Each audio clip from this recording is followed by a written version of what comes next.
Good morning, everyone. I am honored to introduce our keynote speaker for this year's workshop. I met Chauncia over a year ago, and I have learned and been inspired by her and the work of the Institute for Diversity and Inclusion in Emergency Management so much. And I'm pleased that she gets to share all of her expertise with you today. You know, every once in a while, you meet someone that you could talk to for hours about a work topic that is near and dear to you. One of those conversations where you walk away feeling like no time had passed and that you are truly inspired to get down to the work. That's how I felt after my first discussion with Chauncia. As a scientist, I often get stuck in identifying the problems. The discussion with her gave me hope for solutions. And from that day forward, I decided to follow her lead to a more just and equitable hazard and disaster profession. Chaunceya Willis is the co-founder and CEO of the Institute for Diversity and Inclusion in Emergency Management. She is certified as an emergency manager, professional coach, and cultural diversity professional with more than 20 years of experience. She has served as an emergency manager in Tampa, Florida, where she developed successful programs benefiting marginalized populations. And she has also led national emergency planning efforts for various large events. In her role as CEO for the Institute, she leads the effort to integrate equity into all facets of disaster policy, programs, and practice, with the goal of increasing cultural competency and mitigating the harmful impacts of bias on underserved groups. She has provided witness testimony on these topics to the US Congress, and she's also author of the book Stretching, the Race Towards Diversity, Equity, and Inclusion in America, which I do highly recommend. She is the voice to bring context to this moment in our society, especially here in the US over the past year, for our hazards and disaster professions, and for our communities as we are in year 2 of the COVID-19 response, as well as reckoning with how do we stretch into more equitable and just communities. And we are also preparing for more increasing climate change impacts, which make all of this so much more important. In her book, she writes at one point that the key to stretching from a state of recovery to becoming more resilient is to shift from being reactive to inequities to implementing proactive strategies. So, Chauncia, I'd like to kick you off with the question of how do we become more proactive and how do we stretch into more equitable resilience? Outstanding. Thank you. Thank you so much, Michelle. That's a great question. And hopefully as we go throughout our presentation today, I'll be able to answer that in great depth. And Michelle, thank you for that introduction. You've outdone yourself as usual. I appreciate it. Hello, everyone. Greetings. I'm so pleased to be here with you today. I find it an absolute honor. Thank you, Dr. Peak, and the entire Natural Hazards team. This week is going to be phenomenal, and I'm happy that I was able to participate. So let's get right into it. America, like many countries around the world, has a problem. And that problem bleeds into emergency management, hazard mitigation, disaster management each and every day. It's a gaping, oozing, and infected wound, and its stench permeates every corridor of American society, including disaster management. It is structural racism, anti-poverty prejudice. It's discrimination in all of its ugly forms. Now, this country has a long history of racism and bias that has absolutely impacted the entire field of emergency management and hazard mitigation. Systemic racism undergirds every aspect in American society and influences the policies and practices that have been created to uphold that system. If we continue to fail to acknowledge the role of racism and anti-poverty bias that is so evident in the way we implement emergency management and hazards mitigation, then we will continue to fail at protecting the lives of the country's most vulnerable people. Right now, I ask you to step with me into a brave space and conversation. If you can, take a deep breath, sit up straight, and plant your feet on the floor. This discussion that we are about to have will be uncomfortable for some, and that is fantastic, because discomfort means there's an opportunity for growth. This conversation is necessary. Direct your reactions to a place of self-reflection, because without internal reflection, there can be no external impact or change. So we're going to speak openly today about racism, bias, and American history. So if you have a problem with any one of those things, then this may be a challenging conversation for you. Lean into it. So I'm going to spend about an hour with you. My 45 minutes is really intended to prepare you for your 15 minutes of questions. So, oftentimes I'm asked, Chauncia, does it have to be about race? Can't we focus on the other dimensions of diversity more? And well, the truth of it is, the data is what's guiding me. It clearly demonstrates that when race is the common factor, it provides evidence of disparate outcomes over and over again. Our country's institutions, from banking to housing to law enforcement to education and so forth, are all built on a racial hierarchy. So we can't ignore race as a factor in producing inequitable outcomes.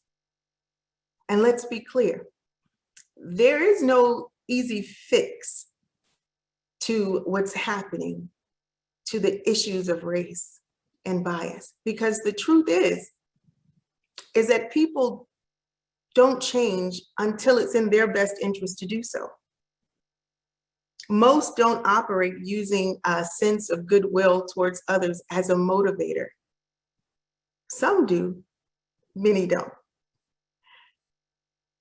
Many people and their families have benefited from the unfair advantage that is created by systemic inequities. Nicer neighborhoods to live in with no visible hazards, cleaner water to drink, access to grocery stores, sidewalks. You ever notice that lower income communities don't have sidewalks? Better education. Those are the benefits. And guess what? When there's a disaster, research is shown that certain groups even get more money to recover and more quickly. So our workforce, those that are going to be working in emergency management, hazard mitigation, and influencing the field, as well as those who are already here, must be taught the concepts of diversity, equity, and inclusion, because if we are honest with ourselves, it is part of the core mission. So why would we change the way that we're doing business? And why now, you ask? Well, number one, because there's an urgency of now. We are in the midst of an active climate crisis that presents its impacts to us every day in several ways. Increased temperatures, heat, hurricanes, wildfires, pandemics, and the list goes on. Those who are most vulnerable to risk will be most impacted by the climate crisis. The makeup of America is changing, and the suffering that many have stood back and watched for so long may soon become their own suffering to contend with. Now, disasters have a way of impacting societies and teaching us how to do things differently and better. But it's not just society that is impacted by disasters.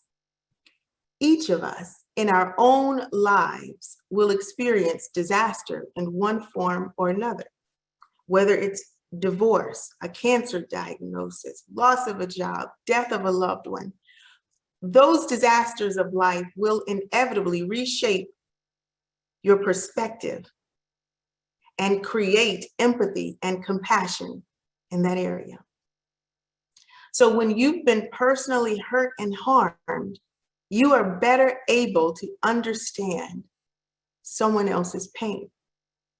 And that right there is the value of understanding and incorporating diversity, equity, and inclusion into every aspect of our lives and the entire disaster management system. We can take the years of history, the data, and the personal lived experiences and apply them right now to create change. So why don't we? Why haven't we? In my book, Stretching, I tell the story of the best kept secret. And it's based on the words of a pastor that I admired greatly, Dr. Miles Monroe. He once spoke about this, about the best kept secret. He preached a sermon and it spoke to me in many ways. The sermon actually described the abundance of treasure that resides in every cemetery. Now, what is that treasure?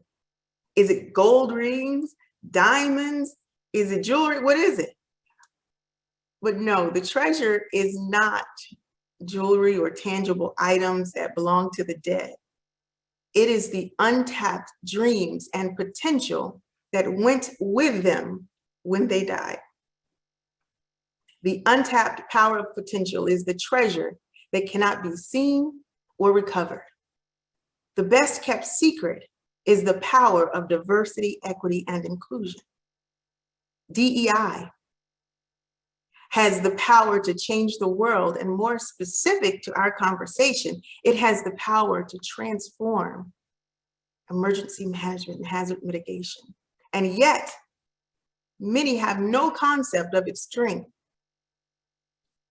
not because they don't inherently recognize its power, but because they do not want to do what they perceive as additional work and extra burden.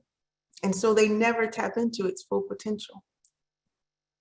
Now, today I'd like to be transparent with you. I'd like to share with you my own experiences with diversity, equity, and inclusion, and explain to you the pain and sorrow that comes to each of us that has to work in an organization in an area that doesn't embrace diversity.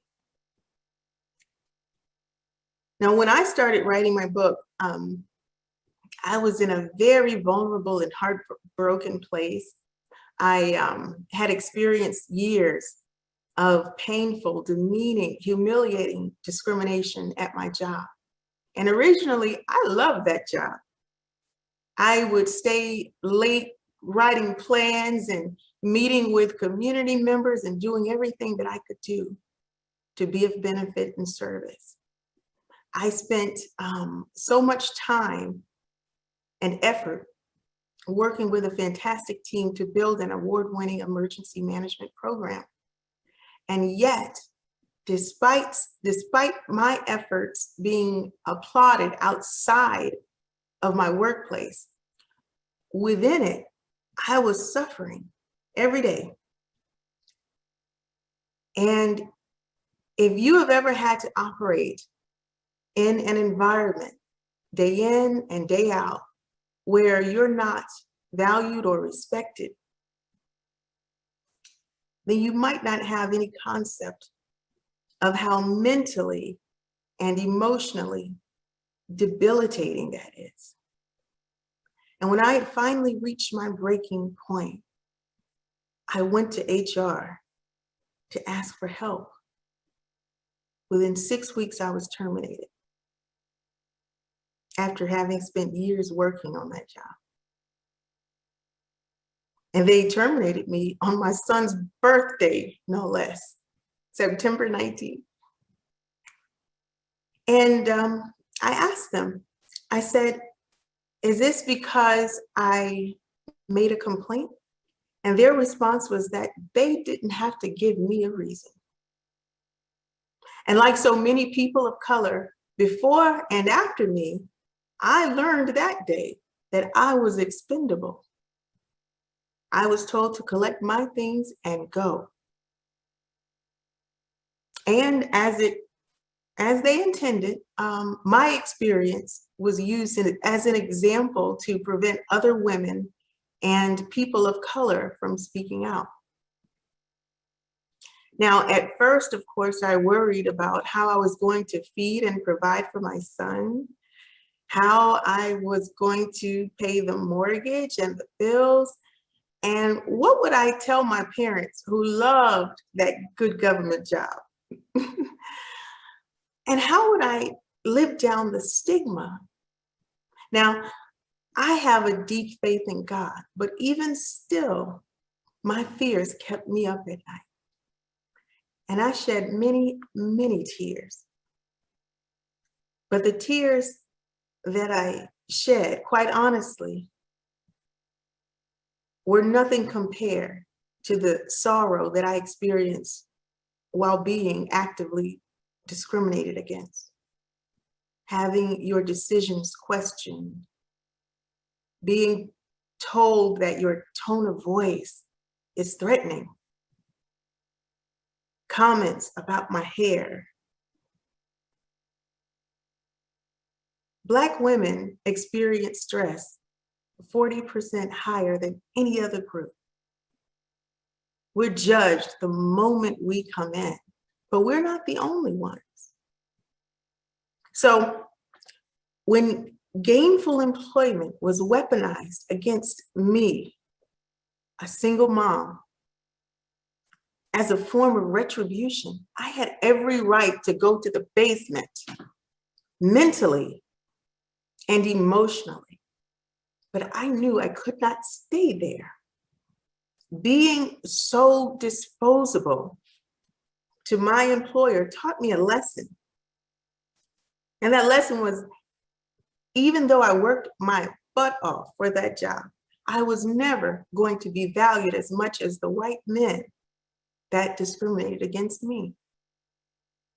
So I have learned to prepare for and mitigate against life's disasters. And now I encourage others to do the same. Recently, I was listening to an interview by the author and new Howard University professor, Ta-Nehisi Coates, and it really resonated with me. He spoke about how Americans refer to enslaved people as slaves. They were not slaves. They were people who had been enslaved. They were mothers, fathers, daughters, uncles, aunts, and so on. They were people, so much more than slaves, and therefore should never be defined by the worst experience of their life. Think about that. So in my current role as an author, a mentor, diversity coach, and so forth, I get to hear from people all across the country and even the world who are experiencing discrimination. And there's an attempt to mute their voices and diminish their value, the same thing I experienced. And it's happening within the field of emergency management. I mean, when you think about it, how can we have a society that operates using a racial construct and not see it in disaster management? Unfortunately, many still see the dimensions of diversity as a weakness rather than a source of collective strength. So for anyone who has endured discrimination or bias of any kind at work, or who may have lost your job or been demoted because you dared to speak up, I want you to hear this. Do not define yourself, nor allow yourself to be defined by that experience. It's important that you take a deep breath, process what happened, and regain your perspective, and then make a decision to stretch beyond it. Just like a plant that has to be pruned to grow, life's disasters are there to stretch us beyond the pain so we can use it to benefit others and flourish. And people often say, I admire your outspoken perspective on the value of diversity and inclusion, but truly they don't know and may never recognize the years of pain behind every word, every thought, every recommendation. When I speak of discrimination and bias, I'm coming from a place of one who has endured it several times over in multiple ways. My passion comes from a desire to ensure that no one else has to suffer because they are viewed as different and less valuable. So given all that is occurring in America and around the world right now, I know that we are going through a pruning season that is revealing our roots. What are we made of? What are our foundational beliefs? And what is it that we as a country believe to be true? Do we believe that all humans are created equal? And if we really do believe that, then why do we allow our most vulnerable people to suffer so on a daily basis? And even more so in times of disaster. I can't reconcile that. It just does not jive. Disasters bring to light a hard truth. The poor, minorities, immigrants, and other marginalized groups are acceptable losses. At the beginning of the coronavirus pandemic, I wrote an article on acceptable losses, and it described who would be most impacted by the pandemic based on the history of disaster bias in America. And I was right.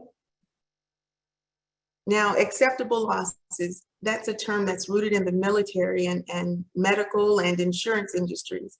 And it refers to the number of expected casualties that are tolerable. The very concept of acceptable losses reeks of inequity, and it fires me up. In his letter to pastors from the Birmingham jail, Dr. Martin Luther King addressed the need to acknowledge the existing inequities that are produced from biased systems. He says, I am sure that none of you want to rest content with the superficial kind of social analysis that deals merely with the effects and does not grapple with the underlying causes. He was asking them, as I'm imploring you, to understand equity. And equity is the process of recognizing the historical legacy and current realities of discrimination and prejudice that people from marginalized communities experience. Equity acknowledges that all people are not starting in the same place. To achieve equality, you must first have equity. Equity is an outcome that takes time and intention to achieve. Many of the challenges that we're seeing in America today are caused by the systems of inequity that have been operating for a very long time. Inequitable systems cause certain communities of people to be more at risk for disaster than others.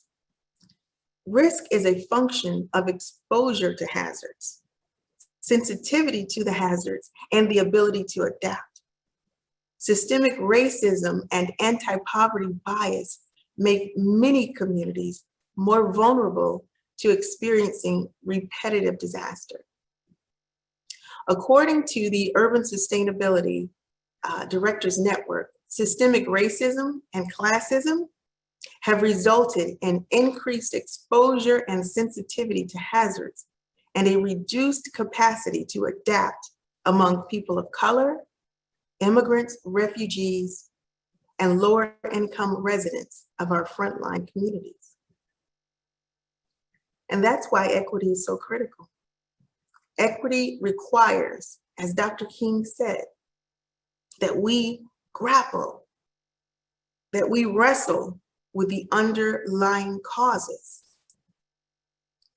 We must ask the question, why are certain groups more vulnerable? Wealth, race, gender, ethnicity, and other variables are associated with vulnerability, but they are not the root cause of it. The answer is that when the system is biased, it produces inequities. Inequitable systems, like America's racial hierarchy, are supported by policies that produce outcomes that impact specific groups of people. If we want to change outcomes, then we have to go beyond creating new programs and policies that don't address the system, that don't even mention the why. That's a very superficial approach, and it never has sustainable impact. We have to transform the system of disaster management, hazard mitigation, to become one that is focused on humanity. You know, yesterday I read this article in the Washington Post. I'm sure many of you also saw it, but for me, it demonstrates further inequities. This one was caused by a FEMA policy that requires proof of home ownership. Apparently, more than a third of Black-owned land in the South is passed down informally rather than through deeds and wills, according to land use experts who know these things. So it's a custom that dates back to the Jim Crow era, when Black people were excluded from the Southern legal system, left out. I know in my family, a lot of property was taken unfairly, property owned by us, by my great-grandparents, grandparents. So there is a system of heirs property, and it's a form of home ownership in which families hold on to the property collectively, but without a clear title. Black people believed that this was the only way to protect their property from being taken through racial acquisition, where white people would use violence or the legal system to steal land. And unfortunately, in parts of the Deep South, FEMA has rejected up to a quarter of applicants because they cannot document home ownership. Now, here's the interesting thing. There is no legal basis for requiring disaster survivors to provide proof of home ownership. FEMA created that requirement on its own to combat potential fraud. So think about that. Because someone might commit fraud, the government has been leaving hundreds of poor Black elderly people homeless by denying 35% of applications for federal aid.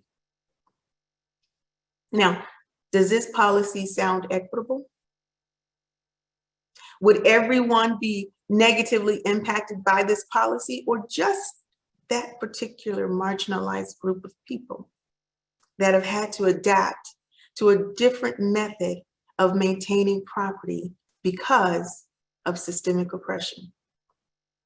When you center equity and humanity, you understand that the same solution or policy for providing aid to the majority of people will not work for everyone, particularly historically marginalized groups. And that's why it's so important to have diversity in leadership. And I, for one, am thrilled that FEMA now has a woman at the helm, Director Deanne Criswell. She has not been there long, but I believe her perspective is needed to bring the right people to the table that can address these types of inequitable policies. And when we can acknowledge that equity requires diversity, then the entire enterprise will begin to work with marginalized groups and organizations representing underserved communities to actually produce meaningful equity in all phases of disaster management. Producing equity requires commitment. It can't be done overnight or even within a year, and it can't be accomplished based on performance guidance. Producing equity requires diversity in perspective, diversity in experience, and diversity in representation. It requires understanding what equity truly is, and it also requires that we involve marginalized groups in the development and production of policies, plans, and programs without questioning their value or their experiences. Now, the history. There's a very deep, substantial history of bias in disaster, and unfortunately, historically marginalized groups are sacrificed first and last in a disaster. Let's think about the most recent disaster, the coronavirus.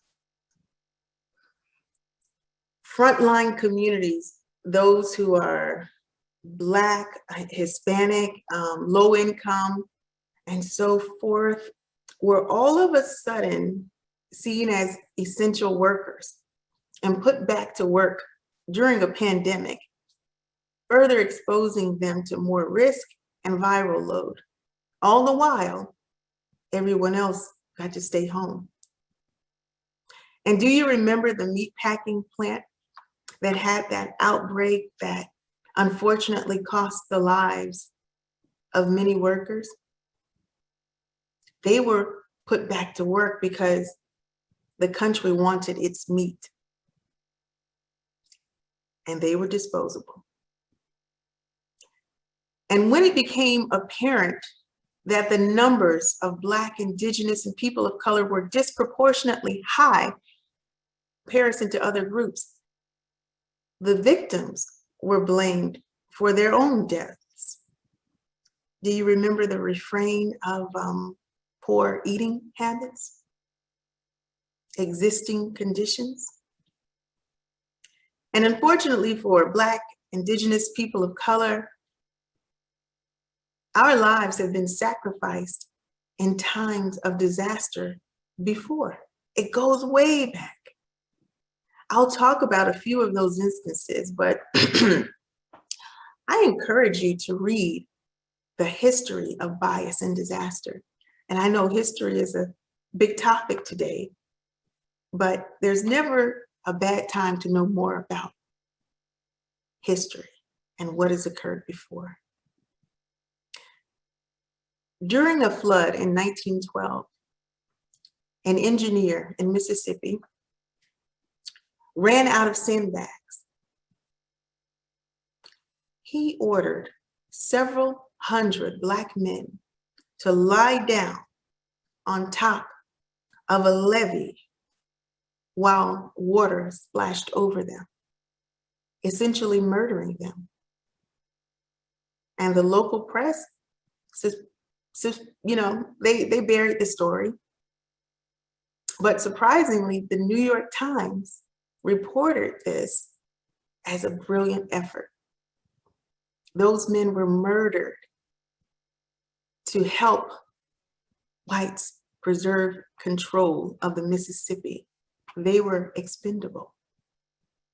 In 1927, as the river spilled over in Mississippi, Black workers were rounded up to toil and work in dangerous and utterly pointless attempts to prevent the water from coming in. Over 2,000 Black men were forced at gunpoint to fill and throw sandbags into the levee. And when the levee was breached and released water with a force greater than Niagara Falls, they were swept into the water. Now, the official count, ironically, by the National Guard officers at the site was no lives were lost among the guardsmen. Those men were not only expendable, they weren't even counted.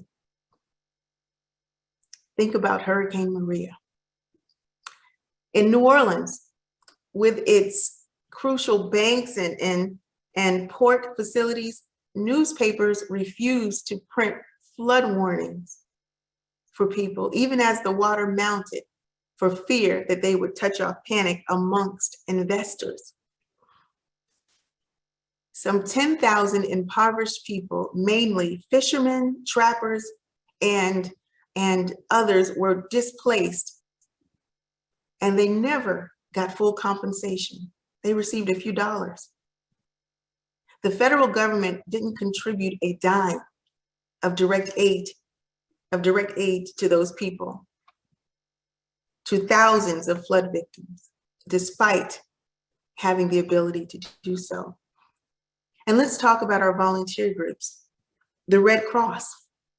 During the same disaster, they established racially segregated camps in the flood zone. Black families were forced to live in tents in the mud without cots, chairs, utensils, and they were given inferior food rations. They were forced to work on the levees without pay, and the Black men had to wear tags that identified that they were laborers in order to receive any food. But it also had another purpose. Those tags showed which plantation they belonged to. And women who had no husband could not be given supplies unless they had a letter from a white man. And of course, we talk about how the camps were policed. They were policed by the National Guard, who whipped and beat the men and raped the women. Now, all of this is documented. And remember, 1927 is not so long ago. I mean, when you think about it, Harriet Tubman was alive when Ronald Reagan was alive. This history, our history, didn't occur so long ago. So is the system of emergency management broken, or is it actually functioning the way it was intended? And has our workforce been trained and prepared to prioritize human-centered equity in all things? I want you to imagine what it would look like if our disaster management workforce at all levels was trained in the core principles of operationalized diversity, equity, and inclusion. Imagine the impact of a workforce that is culturally competent and fully capable of producing human-centered, equitable outcomes in all phases of disaster planning, mitigation, response, recovery. The disproportionate impacts on our most vulnerable communities would be drastically minimized. The entire enterprise would be transformed from top to bottom, and it would become more capable of effectively managing the impacts of climate change.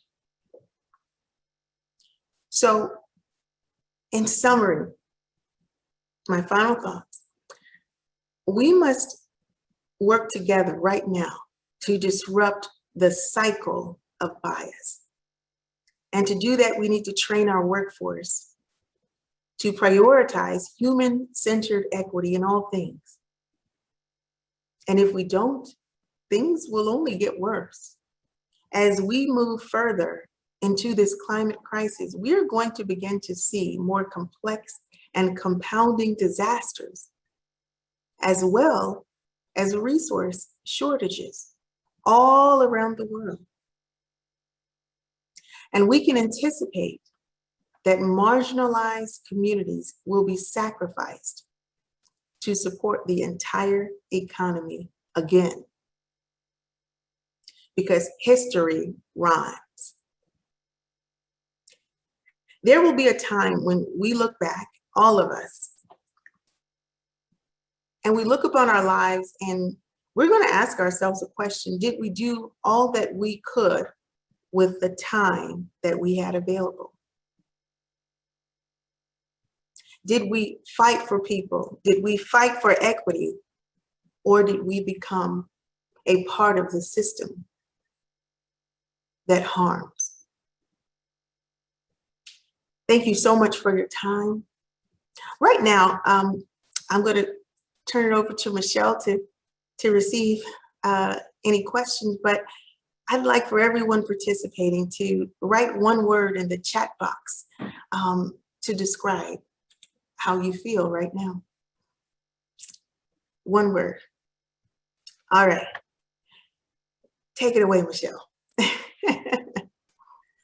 Thank you. Thank you so much. This is wonderful. And I'm watching all the words flow in and I can't keep up with it. There's empowered, validated, moved, humbled, motivated, frustrated, enlightened, empowered, emboldened, inspired, hopeful, staggered, thankful, recommitted, many empowered, many enlightened, moved, motivated, reflective.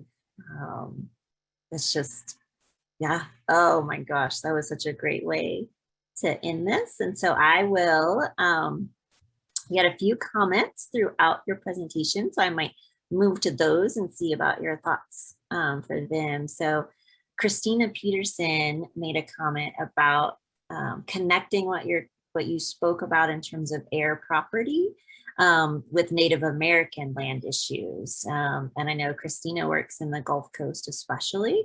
So I was wondering if you had thoughts on connecting your discussion with a Native American experience. You know, that's a great question. And I think absolutely, this issue is one that is not just experienced by the Black community. It's experienced by marginalized communities everywhere. This same issue came up in Puerto Rico as well. And the policy was changed or amended to address those issues of heirs, property, and validating home ownership. But the truth of it is that concerns me is that the policy is not necessary. True, and indeed, that is the standard way to validate home ownership, to have a documented record, but that way is not going to work for everyone. Marginalized groups have a different experience. And so when we talk about cultivating equity, we have to acknowledge first that different lived experience and use that to create more equitable programs, policies, and methods for providing aid. So thank you. That's an excellent question. Perfect. And I think that takes us right into another comment from Nazif Ganapati, who posted the recent NPR article on inequity in FEMA when they did their analysis of their FEMA aid applications. And it showed big disadvantages across income, across renter and homeowner, even after controlling for damage amounts, right? So, you know, we might think that the aid process is because those with higher incomes might have a bigger house or had more damage or something like that, but even controlling for that, it didn't. So I wonder if I could turn this into a question for you of how would we see a disaster aid policy that includes equity, right? And doesn't continue enforcing these types of inequalities? Well, you know, one of the things that, you know, I don't know if I can, you know, go there with this, but I will. You know, the concept of property ownership being tied to your ability to fully recover is problematic in itself. So if we start right there, ownership as a means to recover is problematic. Okay, we move past that, because I could spend some time in that area, but we'll move past that. And the only reason I'm saying move past that is because it ties to it ties to slavery, where people were considered property. And so the goal of the government was to restore your property and get you back up and running. But it wasn't for everyone. It was just for those who owned that property, those people. Home ownership and valuing your recovery based on the value of your home and your neighborhood is also problematic. One of my friends that I admire so much, I'm actually a great fan of his, is Derek Hybert. He talked about the justification for valuing homes. And what is the purpose? What is the purpose of assigning different values? A home is worth this amount. That's it. It's worth this amount. That would be more equitable than saying, because my home is worth $100,000 and yours is worth $400,000, you're more deserving of a full recovery. That is not fair. It's not right. And we have to address it. So, thank you. Great. All right, we have wonderful questions now coming into our chat, so we'll head through those. The first one from Caitlin Langmead. I'm sorry, Caitlin, if I messed up your name. It is, what is the best way to bring the voices, lived experience, and power of marginalized communities to the table? Ooh, that's a great question. I love it. What is the best way to get to the table? Well, the best way to get to the table, honestly, is to ensure that, number one, the organization you're working with has a table available. Many organizations don't even pursue diversity, equity, and inclusion. That's not the organization to work with. Take your talent elsewhere. But some organizations will give you a seat at the table because they value and respect your perspective. That's where you want to be. They are demonstrating diversity and inclusion. You have value at that table. Don't change yourself, change your organization. Now, I learned that the hard way. But please take my advice. At this point in American history, organizations really need to be making bold steps towards diversity, equity, and inclusion. If they're not, it's because they don't want to. They don't want to invest. They don't want to commit. They don't want to see the end result, which would be change. That's not the place for diversity to thrive. So outside of doing that, create your own table. Find ways to have your voice heard. I know, I guess the list goes on, but thank you, Michelle. Great. So we have a couple questions. I'm gonna bring them together because they're kind of similar, from Gary and from Jean-Claude, talking about in organizations, we often have usually ineffective anti-bias training, and we have some other very perfunctory activities, and the inequities continue to persist. So where do these organizations start? What's a first step for them to really do this true commitment to equity? That's a great question as well. The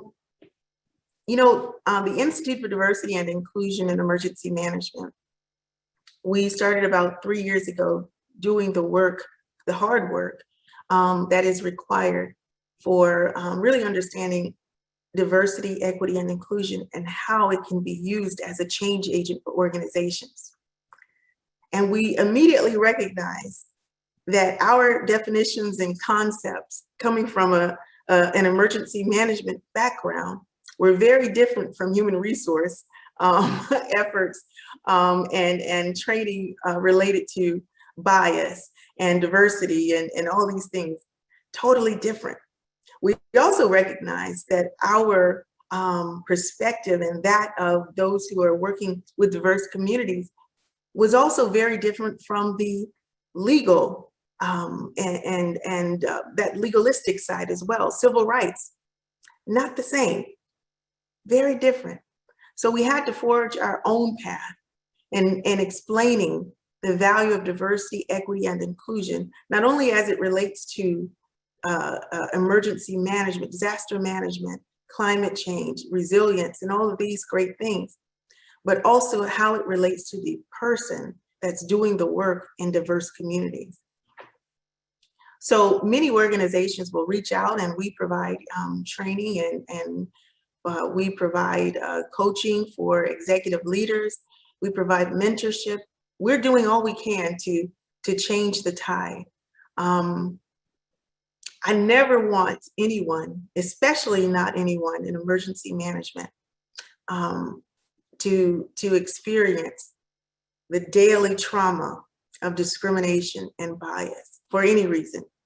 So I commit and have committed to doing my best to stop that, to offer solutions that I believe will work for any organization and more specifically for any person. Thank you, Michelle. Great.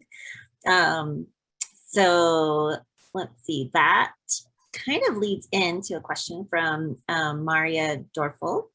She asked if you have any examples of successful cross-sector partnerships that help foster DEI.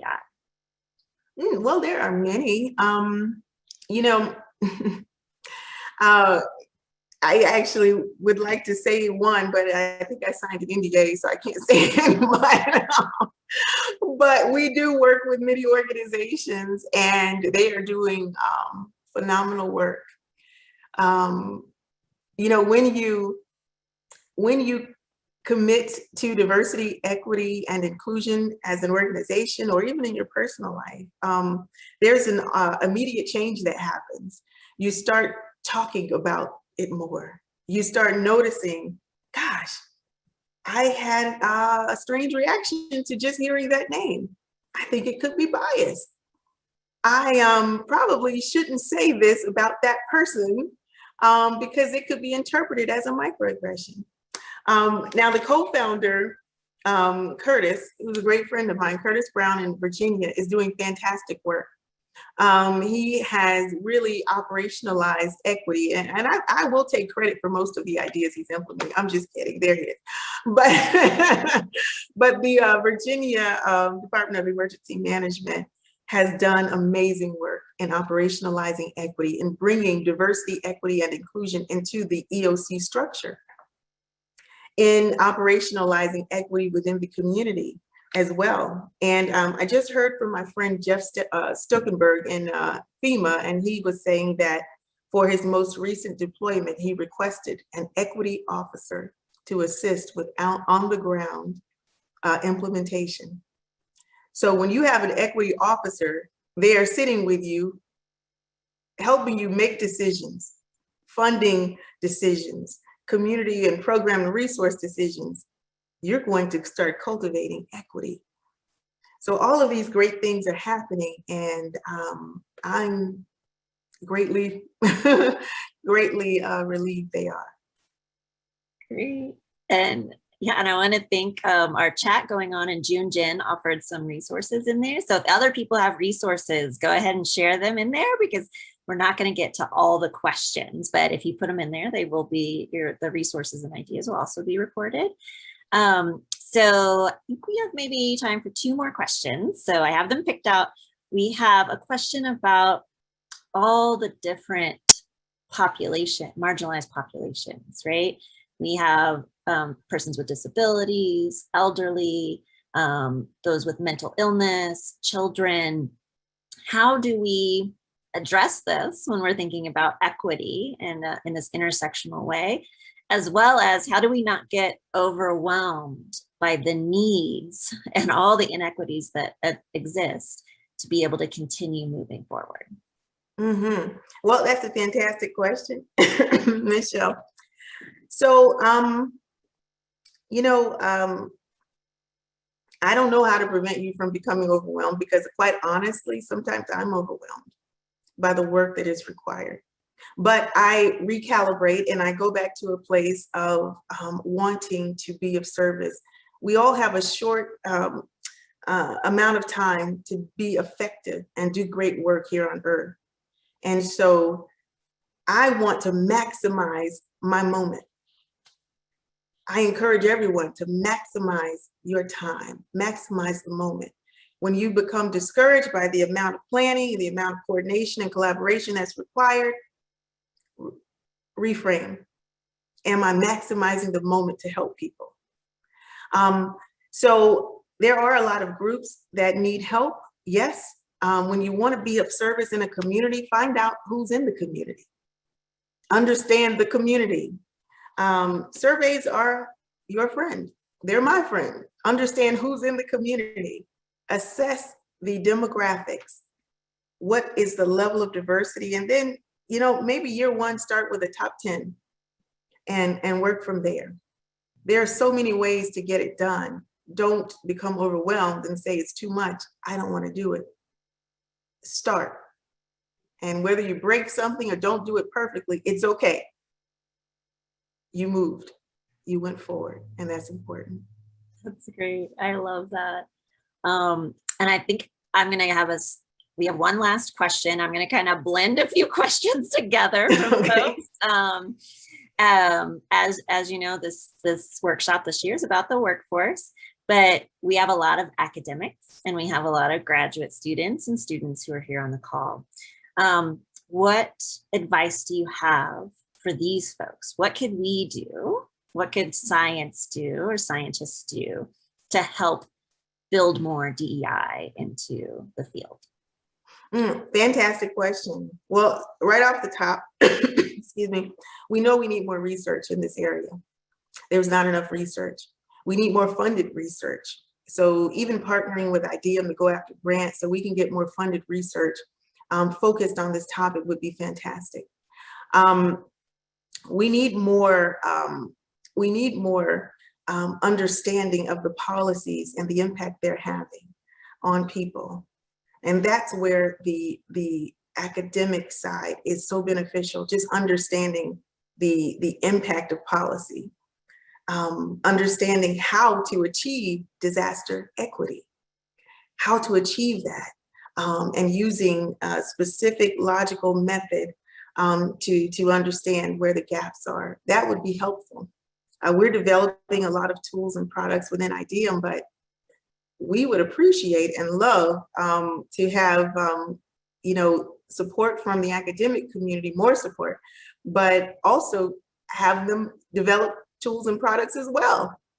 The more the merrier. We needed a united front to make progress and to move the needle. So that is perfect. That's a perfect closing. Thank you so much. This was a wonderful keynote, and I hope everybody joins me in thanking Chaunceya for this great discussion. And you can reach out to her through FeedLoop or through her email in the Institute and for more questions and feedback. And I'll hand it over to Lori to take us to our next session. Thank you. Thank you so much, Michelle, for your graceful and competent moderation skills. And Chaunceya, thank you so much for that deeply moving, thoughtful, inspiring, provoking keynote address. Several people have been saying the best yet in the chat, and so much good feedback that we will be sharing with you once you get a moment to catch your breath. And as you know, Chaunceya, Michelle, Jennifer, and I actually read Stretching as part of our Hazardous book club. And a quote that we loved in Stretching is, "We must get to the point where we view diversity, equity, and inclusion as a superpower, not a burden or an additional requirement." superpowers are not tolerated, they are celebrated.